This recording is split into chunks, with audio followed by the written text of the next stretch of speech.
Hello friends, तर नवीन blog मध्ये परत एक वेळेस स्वागत आहे फ्रेंड्स तुमचं. तर हा आहे आपल्याला कोल्हापूरचा शेवटचा ब्लॉग जो आम्ही आता घरी रिटर्न निघालोय आणि त्याचा हा ब्लॉग शूट करते मी.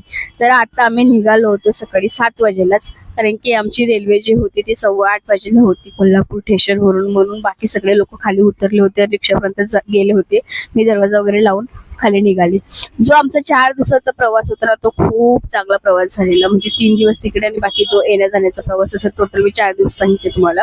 जो प्रवास होता ना तो खूप छान होता. मॅनेजमेंट वगैरे जे काही केलं होतं दाजीने ते व्यवस्थित होतं, कारण की आम्हाला एकही दिवस असं वाटलं नाही की आम्ही थकलोय किंवा आता उठायची इच्छा होत नाही किंवा आज जायची इच्छा होत नाहीये.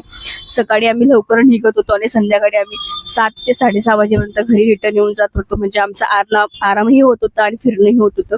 तर खाली सगळेजण उभेच आहेत वाटतं अजून. हा बघा, अजून उभेच आहेत आणि रिक्षा बघत असतील बहुतेक, कारण की आम्हाला आता लवकर निघायचंय. सगळे शॉप आजूबाजूचे अजूनही बंद आहेत, कारण की आम्ही सकाळी सकाळी निघतोय 7 वाजेलाच. कारण की जात जात तरी ऍटलिस्ट अर्धा पाऊण तास लागू शकतो आणि तिथं आधी पोचलेला फायदा असतो, किंवा लेट झाल्यापेक्षा आधी लवकर गेलो तर चांगलं कधीही. तर आता आम्ही निघालोय रिक्षाच्या शोधात. बाकीच्या रिक्षा कधी भेटतील आता काय माहिती वाटतं. हे बघा, बॅग ओढत ओढत चाललेत राव, दाजी, दादू. दादू म्हणजेच माझा भाऊ धनंजय, बरं का, त्याचं नाव धनंजय म्हणायचं त्याला. तो बोलतो मला दादू नाही बोलायचं, मला धनंजय बोलायचं. तर हे बघा, बॅगा वगैरे जर असं चालू आहे. तर आम्ही 3 रिक्षा केलेल्या, कारण की 2 रिक्षात आमचं होत नाही ऍडजस्ट, बॅगा वगैरे पण होत्या ना म्हणून. तर आम्ही हा जो प्रवास केला तो खूप छान केला, कारण की 4 वर्षाची प्लॅन जो होता तो फायनली आमचा पूर्ण सक्सेसफुल झाला आणि आम्ही आता रेल्वे स्टेशनला पोहोचलोय फ्रेंड्स. तर बघा, पूर्ण रेल्वे स्टेशन पण खाली आहे, कारण की सकाळी सकाळचा टायमिंग आहे आणि आमची रेल्वे ही तिथूनच निघणार होती कोल्हापूरवरून. म्हणजे ती ऑलरेडी प्लॅटफॉर्मला आलेली होती. तर बाय बाय कोल्हापूर. तर भेटूया अजून नंतर कधीतरी. Bye bye bye.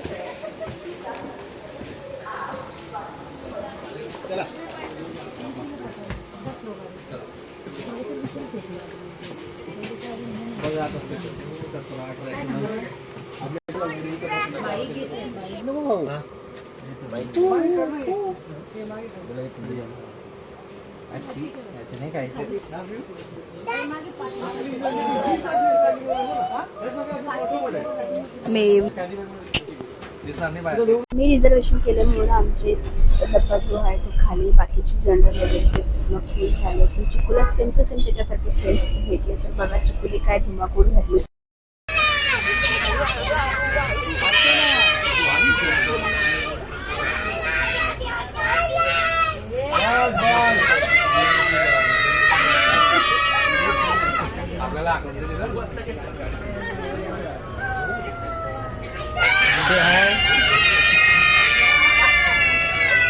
अरे बापरे.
ए बाबू नको ना.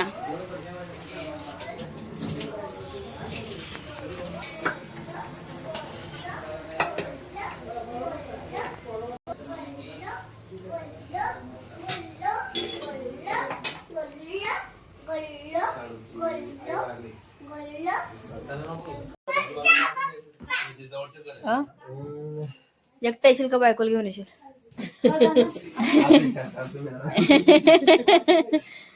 देखो भाई चले अभी ये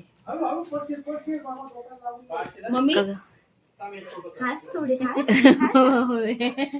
का गो रडू येते तुला तुमची पोत दिली ना राहू द्या हो. काळजी गेला हा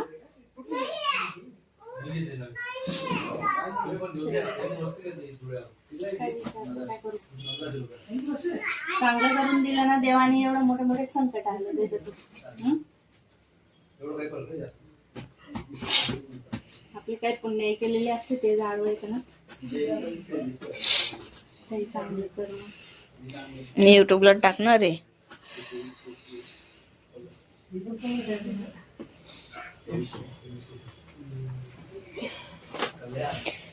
चांगलं आहे तुझं सगळं काय रडते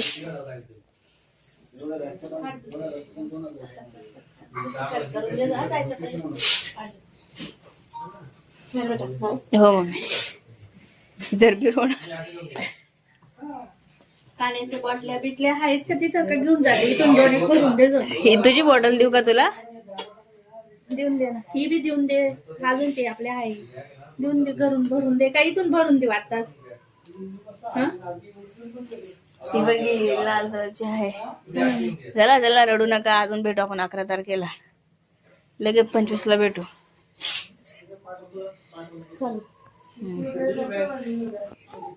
मलबी घेऊन घेते मी रडत भाई काय रडायचं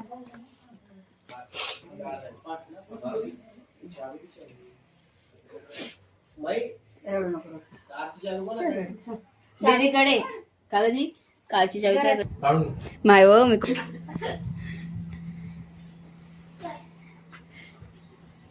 मुलांचं मस्त असतं ते नाही जात सासरी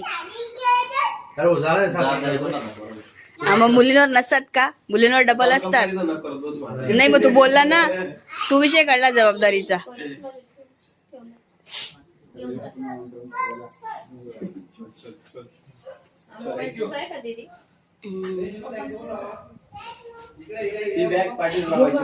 हे बघ माझ्याकडे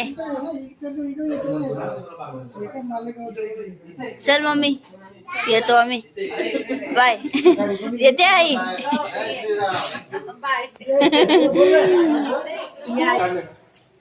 चिकू दादा मामापूर चालले चिकू दादाला तर माहिती नंतर भोंगा लागेल चिकू दादा कुठं चालला तू घरी बाय यू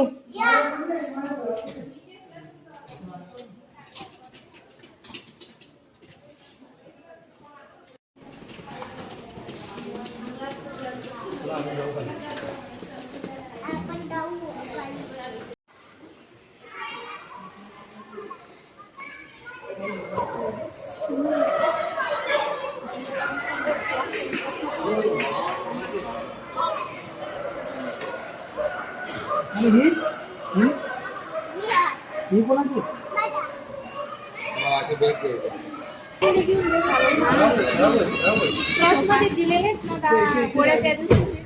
मम्मीकडेच आहेत ते सगळे माझ्याकडे नाहीत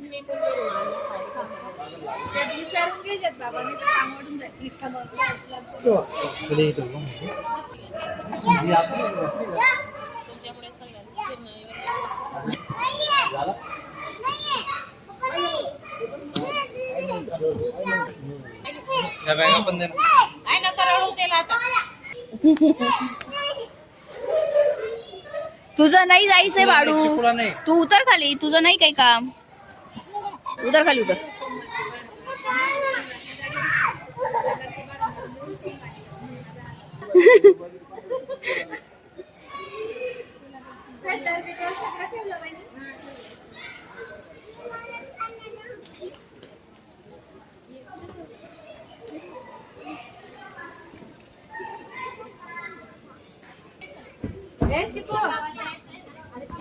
ये मेरे को भेज रहा है ऐसा रोता नहीं है ऐसा क्या काम का नहीं दिखा ना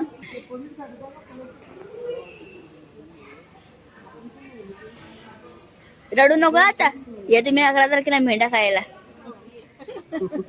हे बा गाडी दवायराने बाय काळजी घ्या, मस्त राहा, हसत राहा.